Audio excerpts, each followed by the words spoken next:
नमस्कार दोस्तों, फिर से हाजिर हूं एक सच्ची सी कहानी को लेकर। ये कहानी उत्तर प्रदेश के संत कबीर नगर जिले के मेहदावल थाना क्षेत्र का मामला है। वहीं बगल के ही एक गांव की है। होता यह है कि एक पिंटू नाम का व्यक्ति होता है जो ग्रेजुएशन कर चुका था, जिसकी उम्र यही कोई तकरीबन 26 से 27 साल के अप्रॉक्स बताई जा रही है। पिंटू एक लड़की से बेइंतहा प्यार करता था, बहुत ही ज्यादा, कि अपने माँ बाप और भाइयों से ज्यादा। पिंटू के घर में कोई नहीं था।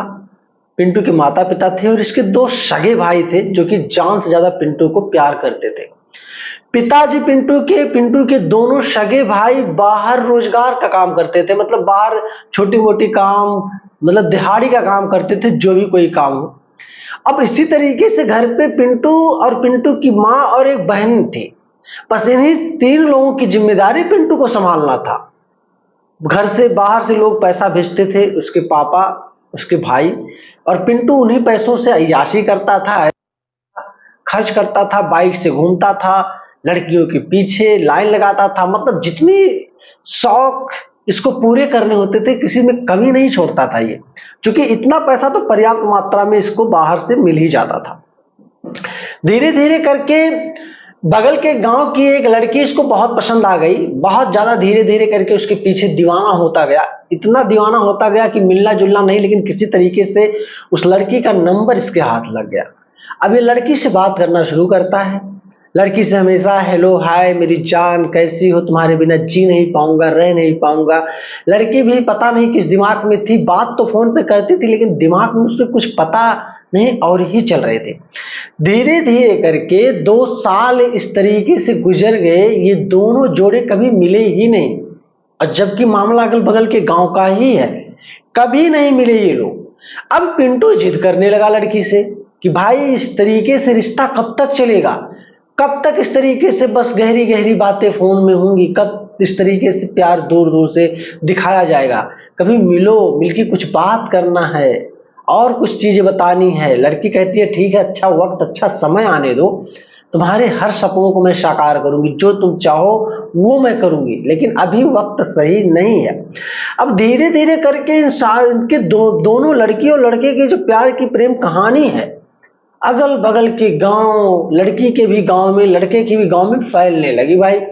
अब धीरे धीरे कुछ लोग लड़की के घर पे भी कहने लगे कि तुम्हारी बेटी उस लड़के से बहुत प्यार करती, उसके बिना जी नहीं पाती, चोरी चोरी चुपके चुपके बात करती है, सुनने में आया।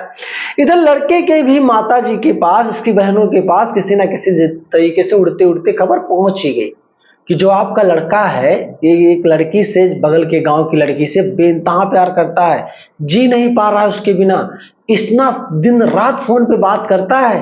इसकी माँ भी कहती अच्छा ठीक है। तो एक दिन पिंटू घर पे आता है, शाम को तकरीबन 5 बजे थे, और 5 बजे ही अपने माँ से कहता है कि माता मुझे कुछ खाने के लिए दे दो, मैं बहुत थका हूं। उसकी माँ तब तक ताने वाने मारने लगती है, बहुत थक गए हो क्या, क्यों थक गए हो, क्या लड़िया ढकेल के आ रहे हो, कैसा क्या काम करके आ रहे हो, दिन रात लड़की से बात करते हो, ऐसा ऐसा। अब पिंटू समझ गया कहीं ना कहीं कि मेरी माँ के कानों को किसी ना किसी ने भर दिया है। अब पिंटू अपनी माँ को कहता देख माँ, नाराज मत हो, इत्मीनान से मेरी बात सुन, चीजों के बारे में समझ, उस लड़की के साथ मैंने कुछ गलत नहीं किया, बस फोन पे बात करता हूँ, मैं बहुत प्यार करता हूँ, मैं उसी से शादी करना चाहता हूँ। अब धीरे धीरे करके पिंटू के दोनों भाई भी बाहर से आ गए, इसके पिताजी भी आ गए। मामला पिंटू के प्यार का घर में चर्चा होने लगा।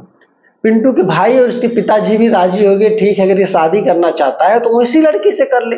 इधर उस लड़की के भी परिवार वाले धीरे धीरे राजी होने लगे कि चलो जो बातचीत ये लोग इधर सालों से कर ही रहे हैं तो शादी विवाह कर ले, वही ठीक है। इधर उधर भाग बुला के जाएंगे, मान सम्मान घट जाएगा समाज में। फिर लड़की के दिमाग में का एक पता नहीं क्या आता है। एक दिन लड़की लड़के के पास फोन करती है, शाम को यही कोई 4 बज रहे थे, और कहती है सुनो जी आज तुम्हारा वो सपना शायद पूरा होने वाला है। लड़का कहता है कौन सा सपना, मेरा तो एक ही सपना है, तुमसे मिलना और तुमसे शादी करना। लड़की ने कहा शादी तो बात की बात है, आज मिलने वाला सपना तुम्हारा पूरा होगा, तो आज आ जाओ रात को 10 बजे, मेरे घर पे कोई रहेगा नहीं, सब लोग एक जगह जाने वाले हैं, मैं अकेली हूँ घर पे, तो आ जाओ, मौज करेंगे, मस्ती करेंगे, सुबह होते 3-4 बजे निकल जाना।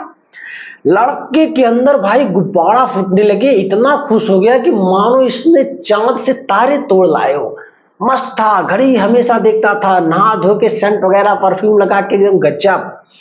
अब लड़का भाई घड़ी देख रहा था, कब 10 बजे, कब 10 बजे, कब वो लड़की के पास पहुंच जाए, क्योंकि 2-2.5 साल हो गए बात करते, अभी तक ये लड़की से मिल नहीं पाया था जिस तरीके से मिलना चाहता था। बस वही मिलना जुलना, कभी रास्ते से गई हेलो हाय हो गया, कभी इधर उधर, बस। लेकिन वो एक साथ कभी बैठ कर 2-4 घंटे बात नहीं किए, कंधे पे कंधा रख करके। बस उसी लिए लड़का परेशान था। रात में लड़का पहुंचता है लड़की के घर पे, पीछे के रास्ते से लड़की उसको एंट्री देती है, जाता है लड़की के कमरे में। हालांकि सच में लड़की के घर पे कोई था ही नहीं। लड़का जब देखता है पूरे घर में सन्नाटा था, कोई नहीं है, लड़का बहुत एक्साइटेड हो जाता, बहुत खुश हो जाता कि अरे यार मेरी जान, तुम तो गजब की चीज हो यार, आज तो मेरे सपने को पूरा कर दी। दोनों इसी तरीके से गले वगैरह मिलने लगते हैं। उसके बाद लड़की अपने कमरे में उसको ले जाती है, वहां बैठाती है, बैठ के बातचीत करते हैं, धीरे धीरे प्रोसीजर आगे बढ़ने लगता है। लड़का जैसे ही कुछ करने की कोशिश करता है कि लड़की पहले से ही तैयारी करके फिट थी, लड़के के प्राइवेट पार्ट को काट देती है। काटने के बाद लड़का चिल्लाने लगता है, जोर जोर से चिल्लाने लगता है। उसके बाद अगल बगल की भीड़ इकट्ठा होती है। फिर किसी ने 100 नंबर पुलिस को भी बुला दिया। मौके पे पुलिस पहुंचती है। पहले लड़के को संत कबीर नगर जिला अस्पताल भेजा जाता है इलाज करने के लिए। इलाज लड़के का चल रहा था। फिर लड़की को कस्टडी में लिया जाता है और लड़की से पूछताछ किया जाता है कि जब तुम लोगों के रिश्ते इतने अच्छे थे, इतने गहरे थे, इतने दिनों से तुम फोन पे बात भी कर रहे थे, फिर आखिर इस तरीके के घटना को अंजाम देना क्यों तुमने सही समझा? लड़की एक चुप हजार चुप। लड़की कुछ बताने के कोशिश में ही नहीं थी, ना तो काबिल में थी। लड़की सिर्फ चुप थी। महिला कांस्टेबलों ने भी लड़की के ऊपर काफी ज्यादा दबाव भी बनाया कि लड़की से आखिर सच बता दे कि लड़की ने ऐसा क्यों किया, क्यों लड़के के प्राइवेट पार्ट को काट दिया। जबकि दोनों की शादी तक होने की बात चल रही थी, दोनों के परिवार वाले भी तैयार हो चुके थे कि चलो ठीक है शादी करवा देंगे, फिर लड़की ऐसा क्यों की?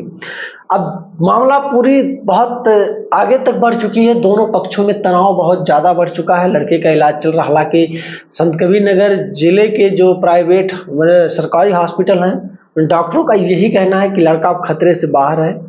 वक्त रहते लोगों की भीड़ इकट्ठा हुई, लोगों ने सूचना दिया, पुलिस भी मौके पे वक्त रहते पहुंच गई कि लड़के की जान बच पाई, नहीं तो लड़का मर भी जाता। अब देखते हैं पुलिस छानबीन के दौरान क्या पाती है, लड़के से क्या चीज पूछती है, क्या नहीं करती है, सारी चीजें, लड़की से भी क्या पूछताछ किया जाता है, सब कुछ जब तक निचोड़ एक सामने निकल कर नहीं आ जाता कि आखिर लड़की ने इतना बड़ा फैसला कैसे लिया और क्यों लिया, किसके कहने पर लिया।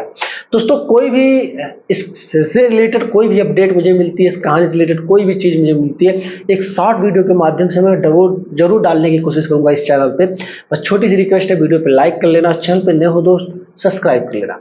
मिलूंगा फिर एक शानदार से कॉन्सेप्ट को लेकर, तब तक के लिए जय हिंद।